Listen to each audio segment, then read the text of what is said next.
Welcome to this revision catch-up presentation on the inquiry question: what was the impact of the transatlantic slave trade on Africa and its people? So the transatlantic slave trade involved the trade in enslaved African people. It first began in the sort of 15th century. Portugal was the first country to take people from Africa, enslave them and take them over to the Americas. In total, the transatlantic slave trade had a devastating impact on Africa. 12.5 million African people were enslaved and removed from their homelands, the Americas, in order to work on plantations, which were large farms, such as the sugar plantations of Barbados. The transatlantic slave trade also enriched European countries, such as Britain, whilst at the same time impoverishing the continent of West Africa and devastating its people. And we learnt that the historian Jim Wolvin has talked about how it left behind a toxic legacy of racial attitudes that has had long-lasting and far-reaching consequences. So we began this inquiry looking at an overview of the history of trade, colonisation and empires through time. So within that first box, we learnt about how there was lots of trade and empires in the Middle Ages from 1200 to 1500. We talked about the Silk Roads, talked about the Mongol Empire, the Mali Empire and the Great Zimbabwe Empire as well. We then talked about how trade, exploration and colonisation very much began in the early modern period, and you're going to learn more about that on the British Empire when you study that.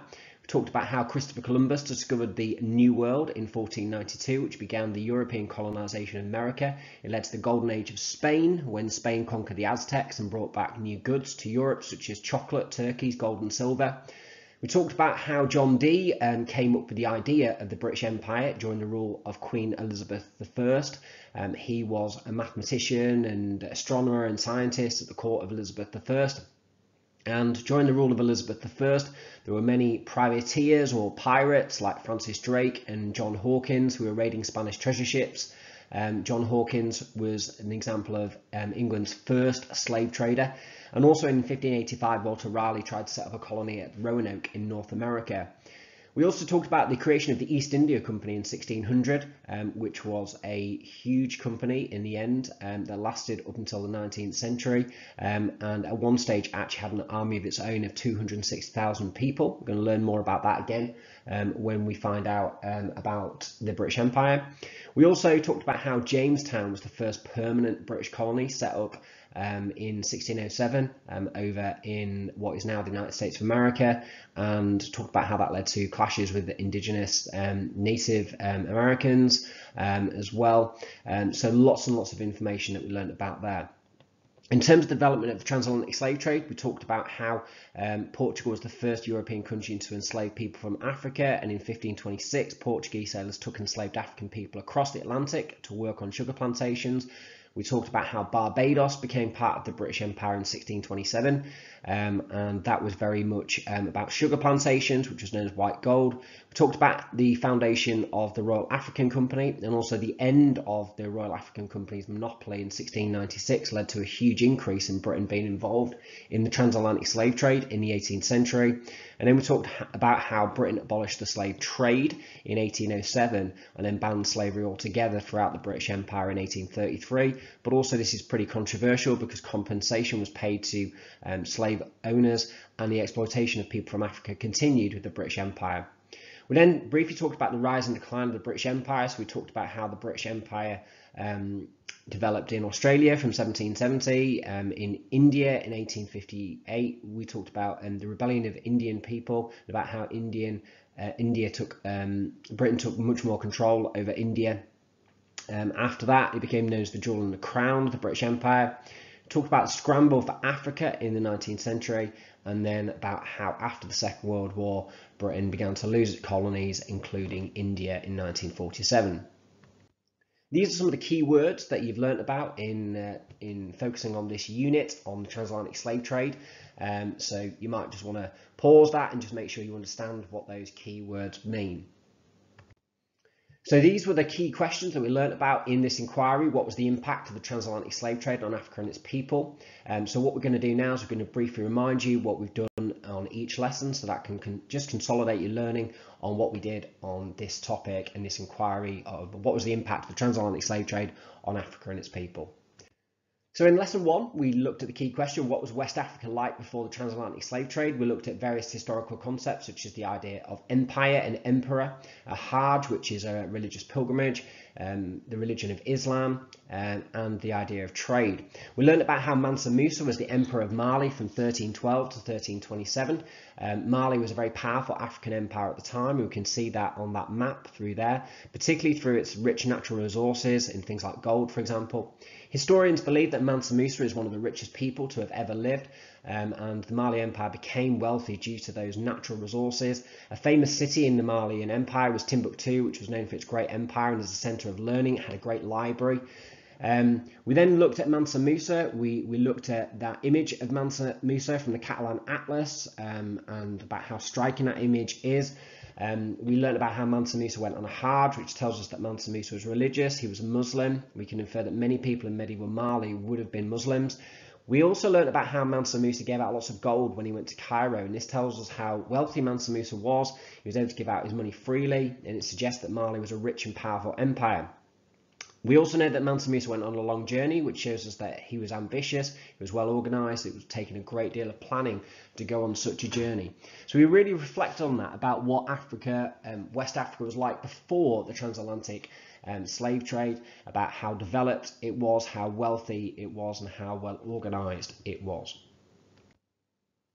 So in the second lesson, we talked about the key question, how does racism explain the transatlantic slave trade?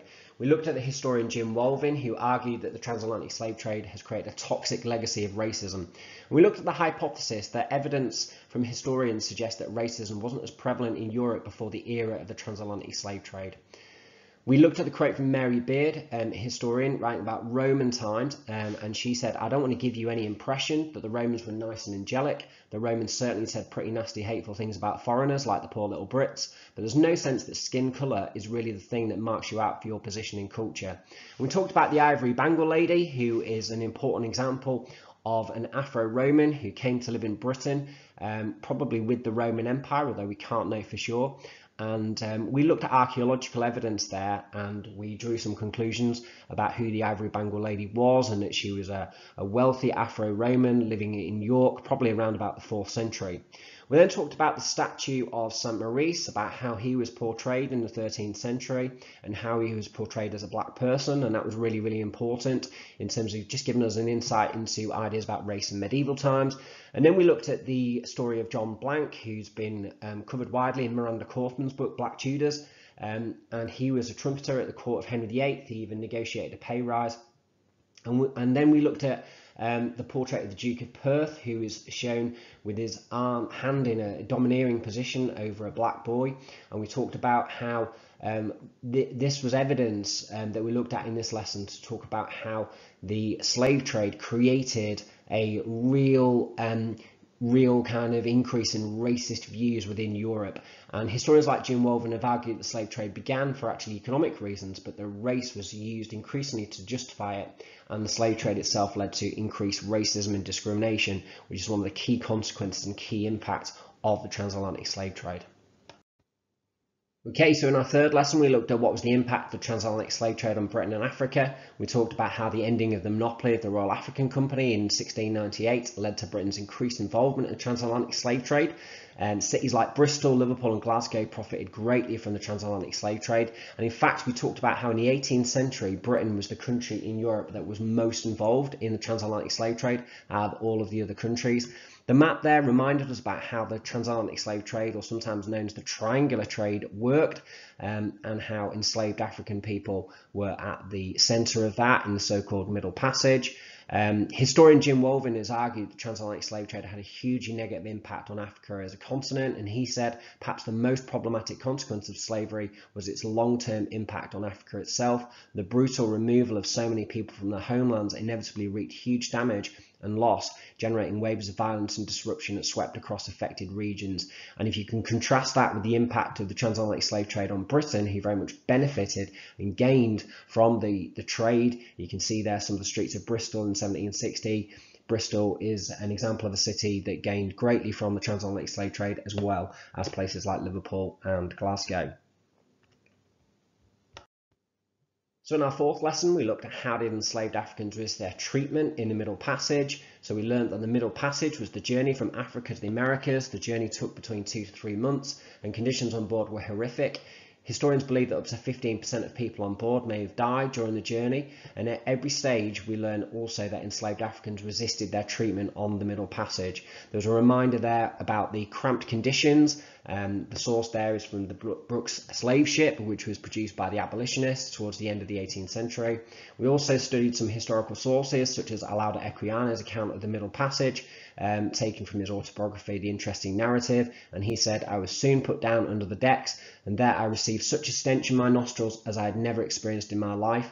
I became so sick and low that I was not able to eat, nor had I the least desire to taste anything. I now wish for death to relieve me."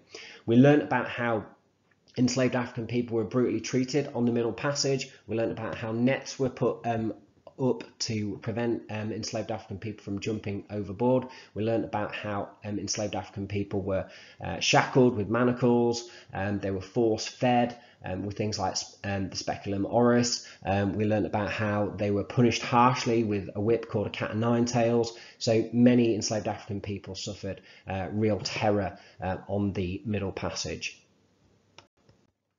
In lesson 5, we did a case study of the experience of enslaved people in Barbados, looking at a story source scholarship sheet.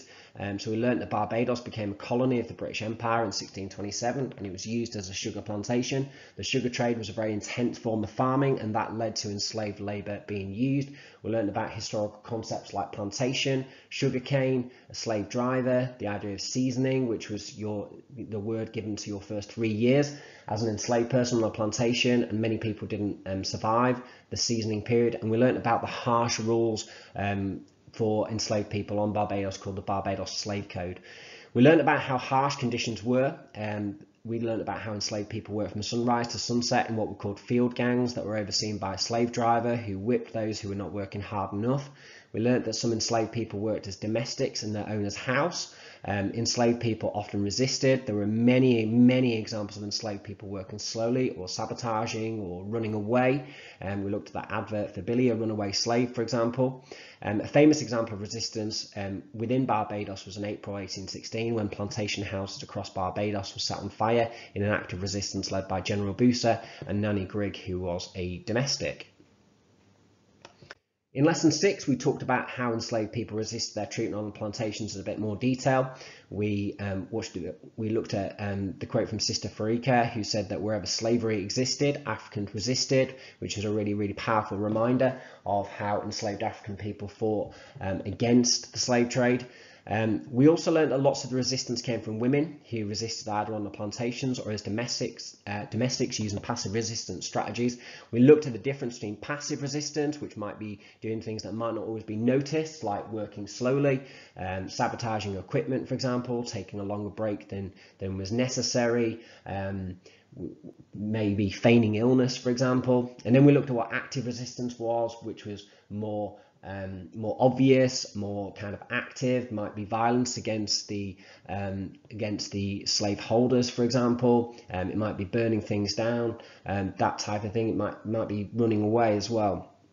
And we looked at a couple of examples. We talked about Sarah Bassett, who resisted her treatment in Bermuda. She was declared guilty for trying to poison 3 individuals and executed in 1730. And she was a really significant aspect of resistance. And we also learned about the Maroons, who were communities of free black people who lived in the mountains of Jamaica. And we learned about Nanny Maroon, who led the Maroons in a war against the British between about 1728 to 1739-40. And she was a really powerful resistance leader, had a town named after her in the mountains called Nanny Town. In lesson 7, we looked at what really led to the abolition of the transatlantic slave trade. So we began by looking at the quote from David Olusoga, who emphasised lots of different factors for why the slave trade was abolished. We talked about how traditionally people have emphasised Britain's role in the abolition of the transatlantic slave trade and focused on the role of white politicians in the abolition, such as William Wilberforce. And whilst they were important and they were significant, it doesn't tell us the whole story. And we learned about that in our lessons, about how former enslaved people such as Alauda Equiano and Ottobah Cugoano were vital to the abolition. We also talked about how economic factors and the increased resistance of enslaved people were crucial. We talked about how Britain abolished the trade in enslaved people in 1807, but slavery still continued within the British Empire, and that slavery itself across the British Empire was banned in 1833. Despite this, slaveholders were given huge amounts of compensation, leading historian David Olusoga to call the abolition grubby. And a reminder there about the work of people like Alauda Equiano. For example, they set up a group called the Sons of Africa campaign group who campaigned against the slave trade, and that was really, really important. So learning about the impact of the transatlantic slave trade on Africa and its people has been really, really crucial. It's a really significant event for us to learn about. It's an event which has had a hugely profound impact on the world, and you will pick up that story again when we're learning about the British Empire, and also when we learn about the making of America in the 19th century. If you do GCSE history, you'll learn about the legacy of racism that the slave trade caused, that toxic legacy of racism that Jim Wolvin talked about, and learn about the rights of Black Americans in America in the 19th century and even into the 20th century as well. So I'll just leave you with those words, which I think is important for us to remember when we're looking at this topic. Wherever slavery existed, Africans resisted. Thanks very much for listening. Bye-bye.